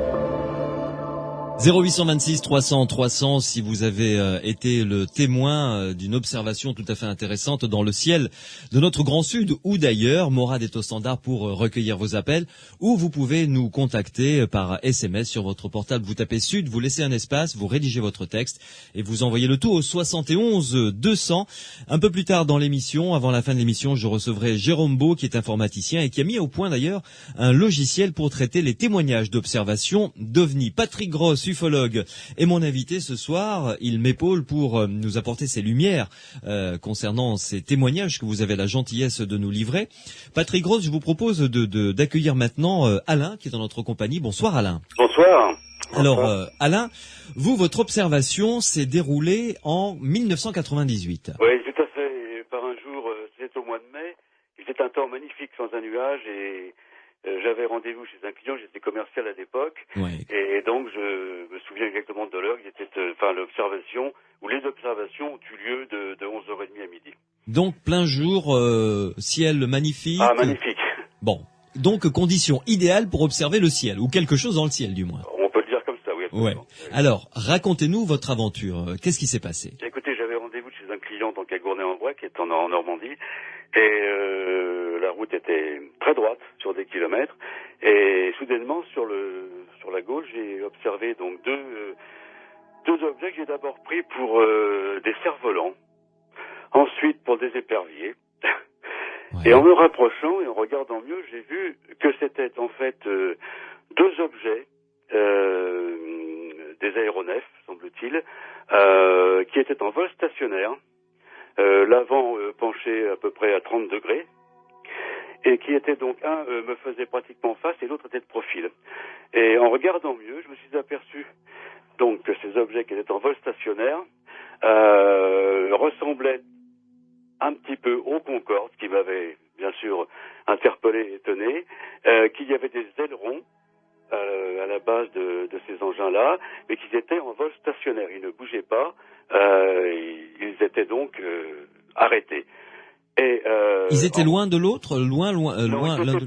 Proches l'un de l'autre. Donc un me faisait pratiquement face et l'autre était de profil, ce qui m'a permis de voir les deux configurations, les deux formes de ces appareils-là. J'étais tellement surpris que j'ai sorti la tête à l'extérieur de la voiture en sentant qu'il y avait quelque chose d'étrange qui se passait et qui devait donc trouver une explication. Donc j'ai sorti la tête de la voiture et j'ai regardé inconsciemment au-dessus de la voiture. Et à ce moment-là, j'ai vu au-dessus un engin triangulaire, un triangle isocèle parfait, de couleur goudron foncé, sans mode de propulsion apparent, ni réacteur, ni hélice. Donc c'était en fait un objet, un engin donc triangulaire. Sur le pourtour, il y avait des stries assez écartées, sur tout le pourtour que je pouvais voir. Le dessous était d'un côté très lisse et de l'autre côté, il était légèrement convexe et irrégulier. Mmh. Et donc j'ai pu observer cet objet volant tout à ma guise, étant donné que il était environ probablement à 400 mètres, pas plus. D'accord, donc il était orienté vers le nord-ouest par rapport à ma voiture, oui. Et il volait, donc il évoluait à peu près à la vitesse de ma voiture. D'accord. Et donc ensuite, il m'est venu une idée en tête que je vais vous dire. J'ai pensé, ils ont 1000 ans d'avance sur nous. Voilà. C'est voilà comme ça, pensé. Oui, ça vous est venu comme ça à l'esprit, oui. Voilà, j'ai pensé ça lorsque j'ai vu ces engins. Alors, ce qui est intéressant, me semble-t-il, c'est qu'il y a une chronologie dans tout ce que j'ai vu. Il y a les deux objets, donc précédemment cités. Ouais. Il y a cet objet donc qui était au-dessus de ma voiture. D'accord. Alors, lorsque j'ai rentré la tête, j'ai cessé de regarder donc cet objet qui se trouvait au-dessus de ma voiture. J'ai regardé l'endroit où étaient les engins que j'avais vus auparavant, mais ils avaient disparu. Je ne les ai pas vus partir, mais il n'y en avait plus. Et à mon avis, ils étaient assez loin, mais relativement importants et gros, parce que j'ai vu des détails également. Et à ce moment-là, j'ai entendu un bruit semblable au bruit que fait un orage, avec des fréquences très basses, accompagné d'un cliquetis qui pouvait évoquer un moteur mal réglé ou le mobilette qui n'aurait pas bien, dont le moteur n'aurait pas bien tourné. Donc j'ai été saisi, j'ai eu un peu peur, et je suis arrêté à peu près 300 ou 400 mètres plus loin. J'ai regardé dans le ciel et il n'y avait plus rien. Et voilà. Donc j'en tire pas de conclusion hâtive, mais j'ai vu quelque chose de quand même tout à fait étonnant que je n'explique pas, notamment la configuration et la forme de l'engin qui est au-dessus de ma voiture, qui était tout à fait incroyable en ce sens qu'il n'avait même pas de feu clignotant comme ont tous les avions, me semble-t-il. Et il n'y avait pas de cockpit, il n'y avait pas de, comment dirais-je, pas de moteur apparent. C'était quelque chose que je n'avais jamais vu et que je n'ai jamais revu depuis. Voilà. Ouais. Votre observation en tout et pour tout a duré combien de temps? Écoutez, elle a duré assez longtemps, je pense de 11h30 à midi moins 10 à peu près, me semble-t-il. Parce que je suis arrivé chez mon client à midi et les observations ont eu lieu peu avant Gournay-en-Bray, qui se situe donc dans le département de la Seine-Maritime. À l'époque, j'étais commercial et donc je visitais une clientèle dans cette région-là. Ouais. Voilà. Rien de particulier n'est arrivé à votre voiture, à votre montre, vous n'avez rien constaté après coup? Non, justement, parce que j'ai lu effectivement la littérature donc sur les ovnis, ça m'intéressait, mais pour autant les objets que j'ai vus ne ressemblaient en rien à ceux qui ont été décrits dans certains livres donc de ce genre. Et c'est quelque chose de tout à fait inédit. Et l'appareil triangulaire qui était au-dessus de ma voiture ressemblait un peu aux engins qu'on voit dans les jeux électroniques, si vous voulez. C'est tout à fait surprenant et je n'ai pas d'explication. Donc je suis allé l'après-midi faire une déclaration à la gendarmerie donc de Gournay-en-Bray qui m'ont reçu et je me suis rendu compte que là, ça j'en avais entendu parler, il y a un livre qui sur les ovnis à disposition de la gendarmerie que j'ai vu, qui est plus étroit que haut et où j'ai aperçu des croquis de soucoupes volantes, pour reprendre la formule consacrée, traditionnelle, si je veux dire. Et donc c'est un gradé qui m'a reçu, il m'a fait évaluer une distance de la fenêtre de la gendarmerie. Je lui ai répondu donc ce qu'il attendait de moi, c'est-à-dire la vraie et la bonne distance. Et il voulait simplement me tester également. Mais donc il y a eu un procès verbal de dressé très intéressant. Je me suis rendu compte que les gendarmes les gendarmes savaient de très bien de quoi ils parlaient, puisqu'ils sont chargés eux de recueillir donc ces observations. Et là, je n'ai pas pu avoir un double de ça puisque je l'ai réclamé, mais on m'a dit qu'on ne pouvait pas m'en donner. En revanche, vous pouvez retrouver ce compte rendu d'enquête sur le site du CNES et en allant sur le site du GEPAN, puisque ils sont en train de les mettre en ligne actuellement. Donc vous allez pouvoir sûrement retrouver votre compte rendu avec votre nom effacé, bien entendu, parce que pour des raisons de respect et d'anonymat, et ils ont été obligés d'enlever toutes les références permettant de retrouver les témoins. Patrick Gross, qu'en pensez-vous ? Alors on a un cas qui est encore très intéressant. Mais nous n'avons que des cas intéressants, Patrick. Alors au niveau des pourcentages des cas étranges, là on monte un peu par rapport aux 10 ou 20% qu'on entend d'habitude, hein, puisque le premier témoignage de la dame est un peu difficile à cerner, ce qui n'est pas tellement étonnant vu l'ancienneté, on était en 53. Les deux suivants, ma foi, sont quand même relativement clairs. Alors là, est-ce que vous avez, comment dirais-je, je voudrais qu'on revienne parce que ça pourrait peut-être aider Alain à établir une distance. Quand vous dites on tend la main, et est-ce que c'est gros comme un doigt, comme un ongle, ça correspond à quoi exactement ça ? Alors bon, le problème avec un objet volant non identifié, donc on ne sait pas ce que c'est. Oui. On ne peut pas savoir sa taille puisqu'on ne sait pas ce que c'est. C'est que beaucoup de témoins vont vous dire c'était grand comme une orange, c'était grand comme la lune, c'était grand comme une assiette, c'était grand comme ci, grand comme ça. Tout ça, c'est pas très très très précis. Hein. Ce qu'on sait, c'est que la vision stéréoscopique de l'homme, elle porte à 50 mètres. C'est-à-dire qu'un objet qui est à 50 mètres de vous, si vous savez ce que c'est, bon, vous pouvez en donner une taille, vous pouvez le situer dans l'espace. Si vous voyez un objet sur un fond de ciel libre, par exemple, vous ne savez pas ce que c'est, vous ne savez pas quelle est sa taille. À partir du moment où vous dites il faisait tant et tant de mètres, c'est pas fiable. Alors ce qu'on peut donner par contre, c'est la taille angulaire, c'est-à-dire la largeur apparente comparée à un objet qu'on tiendrait à bout de bras. D'accord. Ça permet après de fixer des limites, dans une certaine mesure, à la taille que ça pouvait effectivement avoir si ça avait été à 100 mètres, 500 mètres, 1 kilomètre, 2 kilomètres. D'accord. Donc c'est pour ça que beaucoup d'ufologues vont essayer de vous faire comparer l'objet que vous voyez à la taille du pouce vu à bout de bras. C'est là qu'on a parfois des surprises. On a des gens qui vont vous dire voilà, j'ai vu un engin absolument extraordinaire, c'était comme ci, comme ça. Et puis quand on arrive à leur faire exprimer une taille angulaire, ils vont dire c'était à peu près comme la pointe d'un stylo bic que vous tenez à bout de bras. Donc c'est minuscule. Ah oui, c'est vraiment tout petit si en plus là. c'est dans la nuit, que c'est lumineux, là vous pouvez plus vraiment parler d'engin. C'est trop petit pour qu'on puisse vraiment interpréter ce que c'est. Par contre, j'ai eu des gens qui semblaient avoir vu quelque chose de banal, et puis quand je leur ai demandé la taille angulaire, ma foi, ça pouvait pas être tellement banal. Parce que si ça avait été à 50 mètres 2, ça aurait fait 50 mètres de large, mais si c'était 2 fois plus loin, c'est 2 fois plus gros, etc. Donc là, on peut très vite se rendre compte que c'est pas un avion, tout simplement parce que la taille angulaire que ça a, si c'est un avion, il est juste au-dessus de vous, il est à 50 mètres de vous. À ce moment-là, vous sentez les vibrations de l'engin, etc. Et si on le met plus loin, il finit par mesurer 1 kilomètre de large. Donc c'est pas un avion non plus. Ouais. Donc là, effectivement, pour Alain, ça serait intéressant qu'il puisse nous dire, au niveau de cette taille angulaire, en comparant par rapport au bras tendu, ce que ça pouvait avoir comme largeur apparente. Alain ? Écoutez, moi je l'ai excessivement bien vu, je l'ai vu très très clairement, et il était assez bas.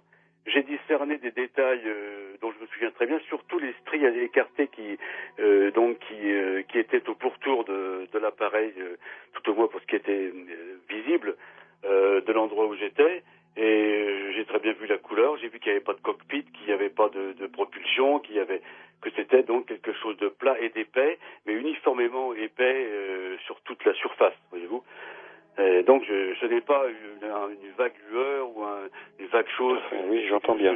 Mais est-ce que vous pouvez me dire, si vous tendez le bras devant vous, vous tendez le bras, vous regardez vos doigts, est-ce que vous pouvez me dire si c'était large comme un doigt, 2 doigts, le tiers d'un doigt, la moitié de l'ongle ou quelque chose? J'avais au moins 3 doigts. Hein. Au moins 3 doigts. Ah oui, au moins 3 doigts. Vous tendez le bras, vous prenez 3 doigts, et c'est la largeur de l'engin triangulaire que vous avez vu au-dessus de vous. Absolument. J'ai vu des détails très très précis. Et les 2 engins que vous aviez vus en premier, c'était le même ordre de taille? C'était plus grand, plus petit? C'était probablement beaucoup plus grand, parce que donc c'était beaucoup plus loin.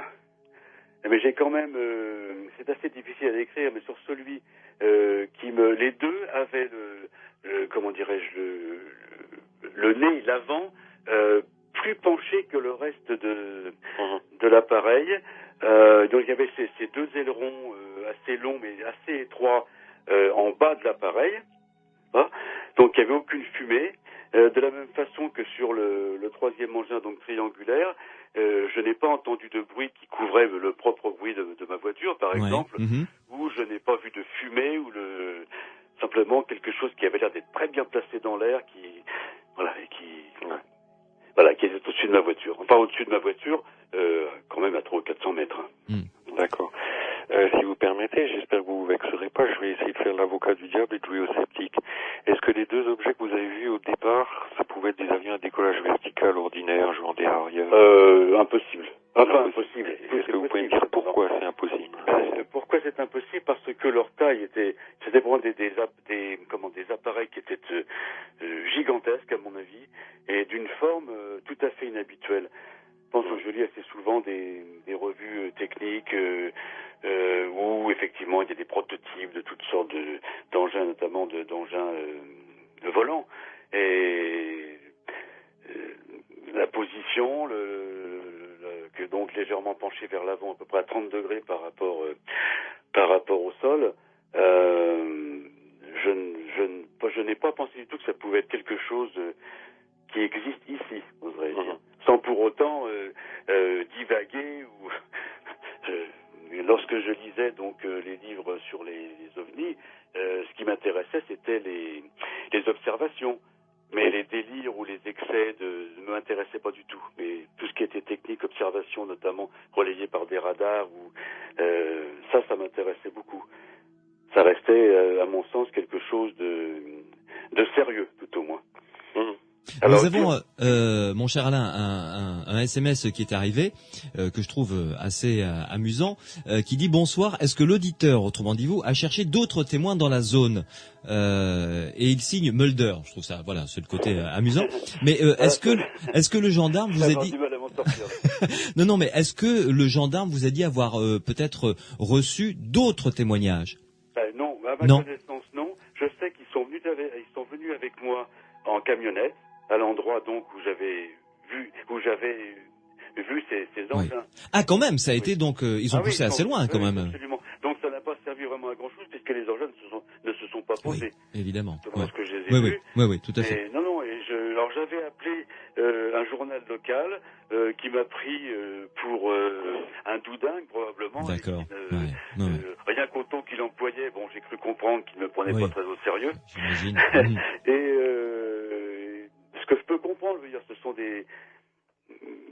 effectivement des rapports qui étonnent, qui choquent, qui bousculent pas mal de choses. Mais bon, c'est vrai que moi, je vais vous dire le fond de ma pensée. J'ai eu le sentiment que j'assistais à quelque chose d'abord de chronologique, de sensé d'une certaine façon, et j'ai pensé que l'engin qui était au-dessus de ma voiture pouvait être un engin de reconnaissance qui a rejoint les deux autres engins, ou un des deux engins, qui avaient eux-mêmes disparu lorsque j'ai cherché à les voir, donc après avoir observé l'objet triangulaire. Voilà, moi j'ai vu quelque chose qui est presque comme un scénario, si vous voulez. Pas du tout de vagues choses comme ça qu'on interprète sur un reflet ou c'est pas des objets qu'on a vaguement, etc. C'était quelque chose de très très coordonné et c'est vrai que j'ai été de bon public, j'ai été intéressé parce que j'avais le sentiment de voir quelque chose que je n'avais jamais vu dans ma vie. Et pourtant j'ai 54 ans. Oui. Patrick Gross, c'est un témoignage qui vous semble intéressant, qui mériterait une investigation un peu plus profonde. Ah oui, absolument, oui. C'est ce genre de cas qui intéresse les ufologues comme moi. Oui. Moi, je suis pas là pour essayer de prouver absolument que la chose vue est banale, ordinaire, que c'est un avion, un hélicoptère, mais pour vraiment savoir ce que c'est. Alors évidemment, il y a des limites. Si je peux pas donner à Alain, par exemple, un brevet de garantie que les engins qu'il a vus sont extraterrestres. Mais on peut toujours comparer avec les engins terrestres. On peut faire des recherches à ce niveau-là. On peut voir si c'est possible ou pas possible que ce soit de chez nous ou pas de chez nous. Là, dans les deux derniers cas qu'on a eus, il y a quand même de quoi douter que ce soit des engins terrestres sur plusieurs points. Voilà. Ouais. Mon cher Alain, on ne va pas réussir à vous apporter une réponse formelle évidemment ce soir, mais en tout cas une chose est sûre, et Patrick Gross l'a dit également, c'est que votre observation, une, est intéressante, et deux, on n'a pas a priori d'explication entre guillemets terrestre connu, voilà, pour rester un petit peu plus classique, connu à vous donner. Et ça laisse la porte ouverte à toutes sortes d'hypothèses, bien entendu.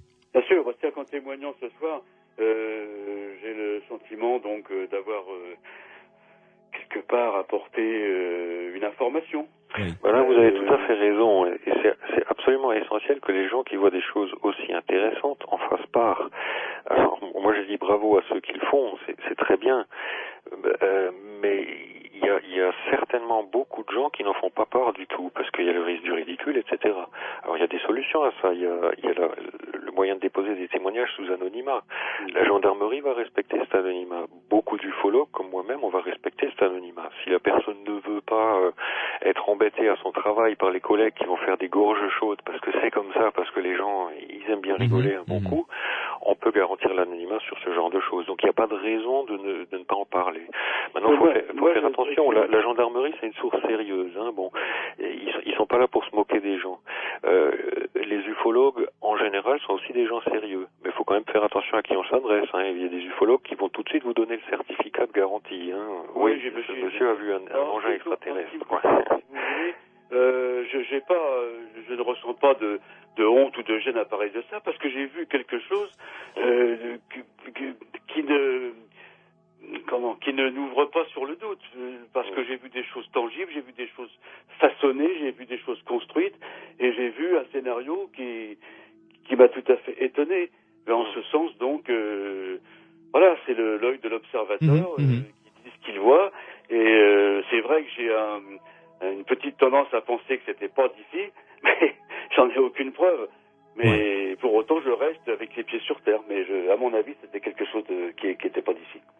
Merci beaucoup en tout cas de votre témoignage, mon cher Alain, et à très bientôt peut-être. J'espère. À la prochaine observation. Écoutez, pourquoi pas, ce serait une bonne idée.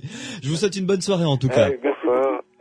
Et merci pour votre témoignage. Patrick Gross, nous allons faire une pause à nouveau et retrouver Jérôme Beau, qui est informaticien, ingénieur en informatique, et qui a créé un logiciel pour le traitement des informations justement d'observation d'OVNI. Vous avez vous-même un site internet dont je peux donner la référence, il me semble. Oui, tout à fait. Alors, il s'agit d'ufologie.net, c'est ça?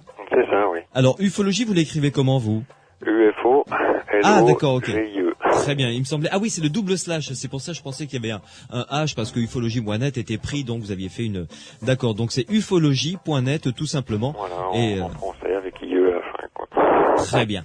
Vous restez avec nous, nous allons retrouver Jérôme Beau dans quelques minutes pour qu'il nous en dise plus sur ce logiciel qu'il a créé. Et ensuite, nous parlerons d'un SMS que nous a envoyé David du 47 qui demande si les fameux chariots de feu cités dans la Bible font référence à d'éventuelles observations d'OVNI ou pas. Vous nous livrerez votre impression, votre sentiment sur ce passage de la Bible. À tout de suite. Sud Radio. Samedi et dimanche, 22h minuit. Louis Benedit, les aventuriers de l'étrange. Dossier OVNI ce soir avec Patrick Gross qui est mon invité, ufologue, et vient de nous rejoindre Jérôme Beau. Bonsoir. Bonsoir.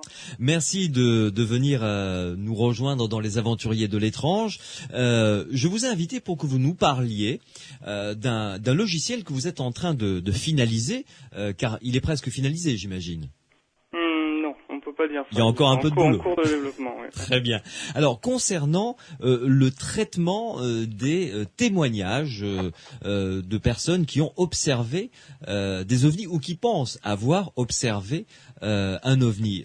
D'abord, expliquez-nous en quoi ça consiste exactement.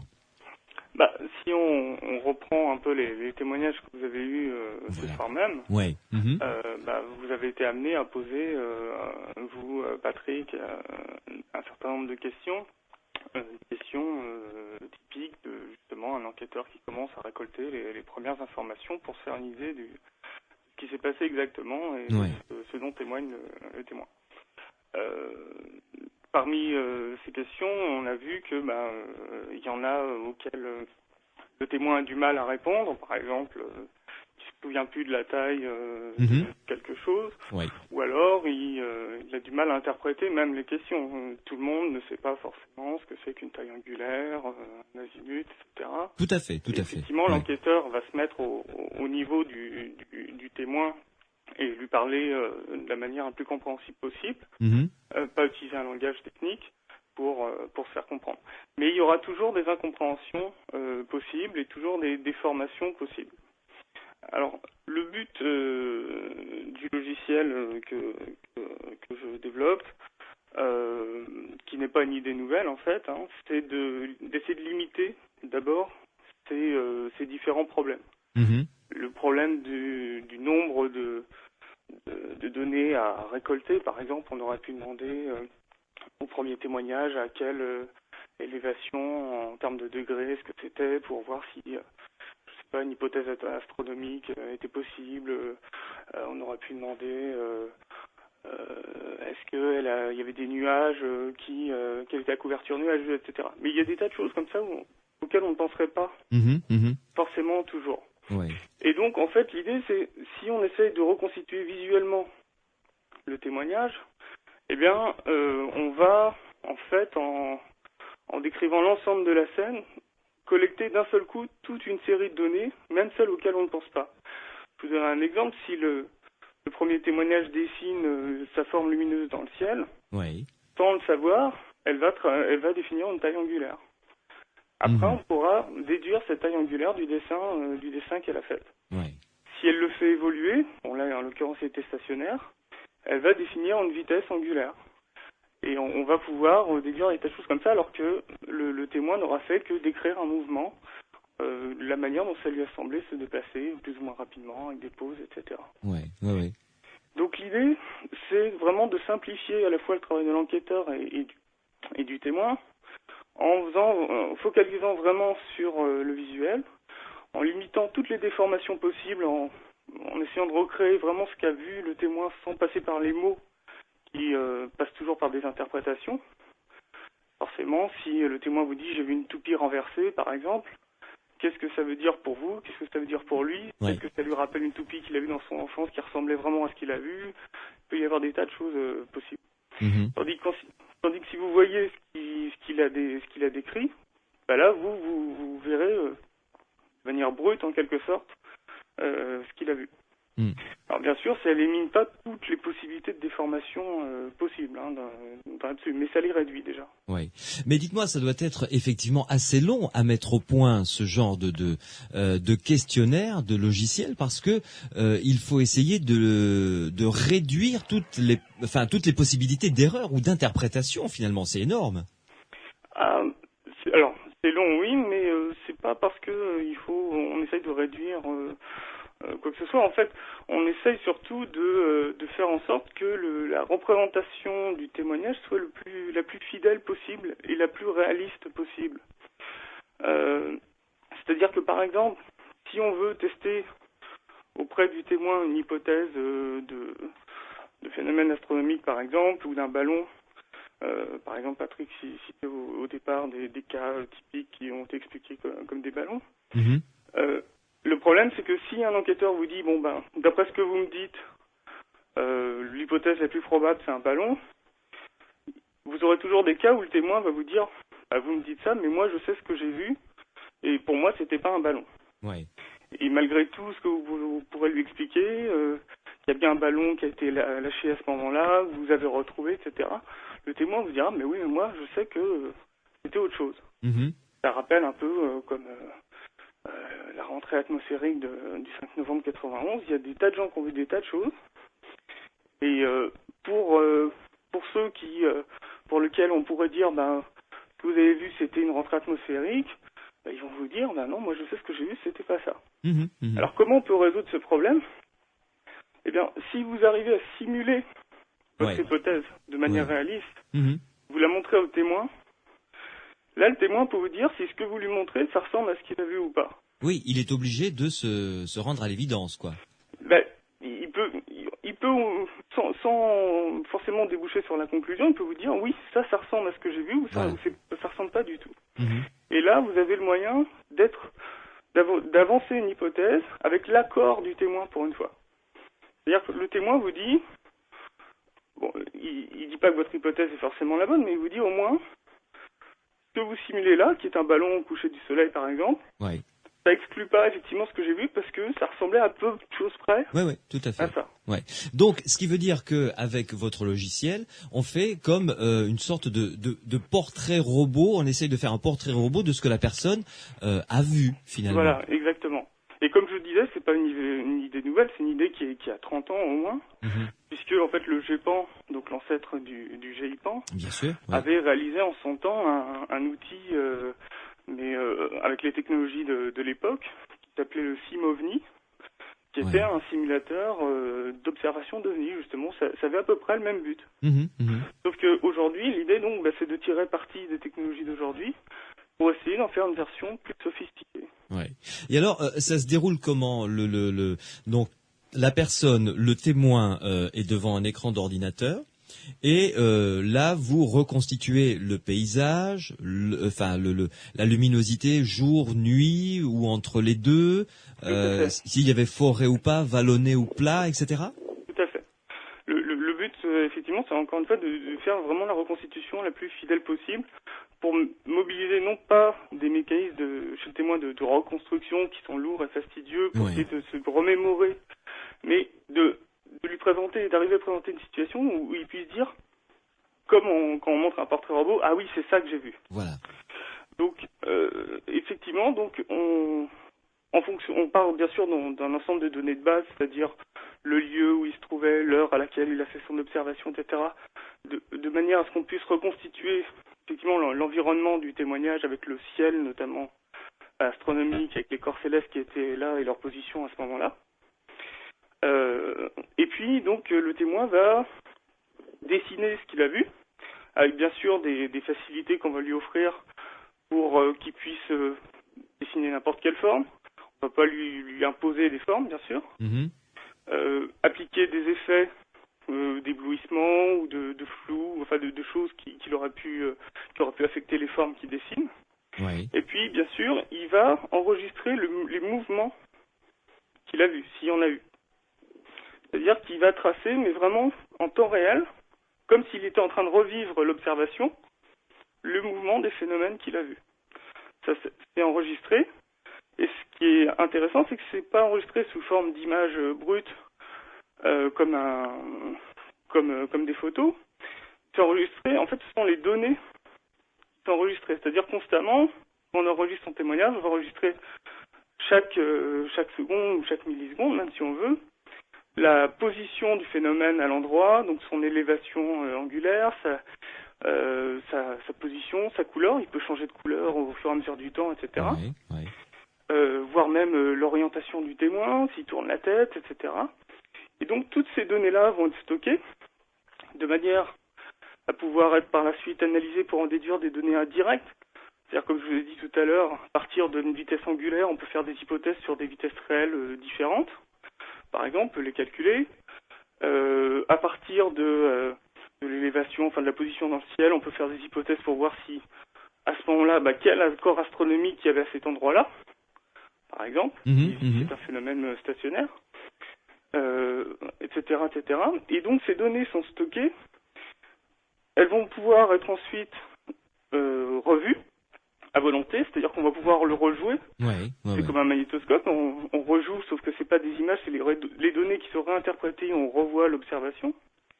Et puis ces données vont bien sûr pouvoir être lues pour en tirer des infos, notamment avec des comparaisons avec d'autres cas. Par exemple, on va pouvoir faire bien sûr des statistiques, mais pas que ça, on va pouvoir rechercher des similarités avec d'autres cas, par exemple. Donc si vous avez un témoin qui vous décrit un phénomène qui a une forme plutôt à base d'ovale, dépassée avec une vitesse angulaire de 10 degrés par seconde, par exemple, vous allez pouvoir rechercher dans votre base de cas enregistrée avec cet outil des choses qui ressemblent, par exemple. Oui, c'est énorme quand même. C'est effectivement un programme qui ne se met pas, qui ne se finalise pas comme ça du jour au lendemain. C'est un boulot colossal. Quand vous travaillez le week-end uniquement dessus. Oui, j'imagine. Patrick Gross, ce que vient de nous décrire Jérôme Beau, je dirais, c'est un outil magnifique pour les ufologues. Qu'en pensez-vous? Ça peut être un outil très intéressant. Moi, je veux pas me prononcer sur un outil avant qu'on puisse le tester. Ça, c'est la phase essentielle, c'est la phase de test. Après, pour voir si effectivement ça colle ou ça ne colle pas avec ce que les gens rapportent par d'autres biais. C'est comme ça qu'on peut voir quel est l'outil qui déforme le plus ou qui déforme le moins, etc. Voilà, c'est ça. Il y a beaucoup de choses dans ce que dit Jérôme qui sont tout à fait classiques en ufologie. Prendre la carte du ciel au moment de l'observation pour voir si le monsieur il a vu Vénus, c'est évidemment des choses essentielles pour pas mal de cas. Il y a encore aujourd'hui beaucoup d'ufologues qui ne font pas ce genre de choses. Ils vont pas vérifier si la lune était levée ou pas, ils vont pas vérifier si le monsieur a vu Vénus, a vu un point lumineux plus gros qu'une étoile exactement à l'endroit où se trouvait Vénus, mais n'a pas vu Vénus juste à côté. Ergo, en fait, il y a de fortes chances que ce qu'il a vu c'est Vénus, etc. Donc il y a énormément de choses qui relèvent de l'enquête ufologique, qui sont pas faisables par la radio. C'est pas en posant quelques questions très rapidement aux gens qu'on va arriver à faire le tour de absolument tout ce qui doit être noté, consigné précisément au niveau d'une enquête. Par exemple, quand quelqu'un vous dit je l'ai vu en telle année, tel mois, tel jour, rien que ça demande un approfondissement. Comment il sait que c'est tel jour, tel mois, telle année? Peut-être qu'il s'est trompé. Est-ce qu'il se rappelle un événement qui a fait beaucoup de bruit à l'époque et qui s'est déroulé le même jour ou 2 jours avant? Est-ce que c'était juste avant la finale de la Coupe du Monde ou ce genre de choses? Tout ça, c'est des questions que l'enquête doit absolument poser. Donc c'est un travail qui est très long, c'est un travail qui est très complexe. Formaliser ça sous forme d'un logiciel, c'est, je pense, aussi très long et très complexe. Mais je veux certainement pas décourager Jérôme ou lui dire qu'il n'y arrivera pas. Mais je suis très intéressé par voir le produit fini. Bien sûr. Jérôme Beau, est-ce qu'il y a un site internet où l'on peut découvrir ce logiciel et l'essayer? Oui et non. C'est-à-dire qu'en fait, comme la plupart des cas où on réalise des logiciels, en fait, on commence par réaliser un prototype qui valide un peu les concepts. Puis si on voit que ça tient plus ou moins la route et que les idées sont validées, on va faire une version réelle, grandeur nature, comme quand vous faites une maquette. Oui, il faut le faire tourner, pour voir un petit peu, il faut le faire vivre. Donc, pour voir ce que ça il y a un prototype de disponible depuis pas mal de temps maintenant qui se trouve donc sur le site ufomatics.org. Ufomatics avec TICS à la fin.org. TICS, voilà. Voilà. Qui héberge une série de projets d'outils logiciels pour l'ufologie, dont ce projet d'outils de témoignage visuel qui s'appelle UFO at Home. UFO at Home, UFO à la maison. Rappeler un peu l'outil SETI at Home. Ouais. Mais alors, pour revenir sur ce qu'a dit Patrick et aller dans son sens, effectivement, ça ne reste qu'un outil et ça ne remplace aucunement un travail d'enquête qui reste toujours indispensable. Bien sûr, mais je veux dire, les deux outils, si je puis m'exprimer ainsi, se complètent évidemment. Ça totalement. ne pourra jamais remplacer un enquêteur. Bien sûr.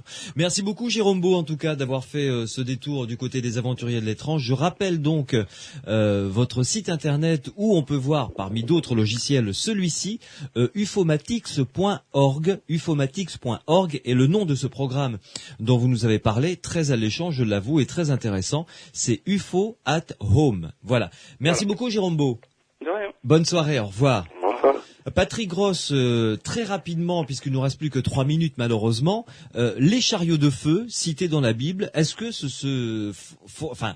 auraient pu être des observations d'OVNI? Alors ça c'est une affaire tout à fait intéressante parce que on va la prendre par les deux extrêmes. Oui. Alors il y a la petite histoire, c'est que le prophète Ézéchiel décrit une vision qu'il a eue. C'est décrit naturellement dans un langage ancien qui est à peine traduisible correctement aujourd'hui.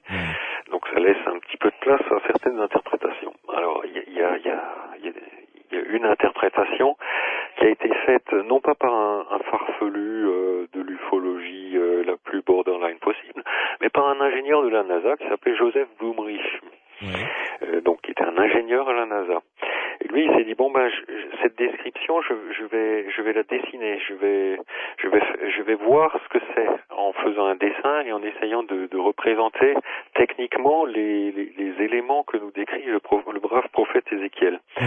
Et il a réussi à sortir de là une espèce d'engin bizarre qui, on en parlait avant, ressemble à une toupie renversée, avec des espèces de roues qui ont des axes multiples de manière à ce que la roue elle puisse tourner pratiquement dans toutes les directions. Enfin, il a construit une espèce de machine fantastique qui naturellement ne pouvait pas exister à l'époque, ça c'est clair, qui a plus l'air d'un espèce de bric-à-brac, la Léonard de Vinci, qu'un véritable vaisseau spatial, mais enfin bon. Donc c'est une interprétation. Et puis à l'autre extrême, vous avez l'interprétation sceptique qui a repris exactement la même description de ce que Ézéchiel raconte, et on a déduit tout simplement que c'était un phénomène de sundog. Alors les sundogs, c'est très simple, vous avez dans certaines conditions météo, quand il y a des cristaux de glace dans l'atmosphère, le soleil qui a l'air de se multiplier. C'est-à-dire vous allez avoir un faux soleil à sa gauche, un faux soleil à sa droite, un faux soleil au-dessus, et un espèce de cercle qui relie le tout avec le vrai soleil au milieu. Et dans la description d'Ézéchiel, il est question de 4 roues et de choses comme ça. Et donc pour cette thèse sceptique, les 4 roues, en fait, c'est les faux soleils qui sont de part et d'autre du vrai soleil. Et donc on voit qu'à partir d'un récit ancien, biblique, qui n'est pas du tout un récit scientifique ou moderne ou technique, on peut aller vers la description d'une machine technologique, bizarre, étrange, incongrue, impossible pour l'époque, d'un côté, et de l'autre côté, on peut arriver à un phénomène naturel relativement connu, qui n'est pas fantastique du tout. Et alors ça montre bien toute la difficulté des rapports anciens, c'est qu'on peut leur faire dire ce qu'on veut. C'est des thèses de Rorschach, ces trucs-là.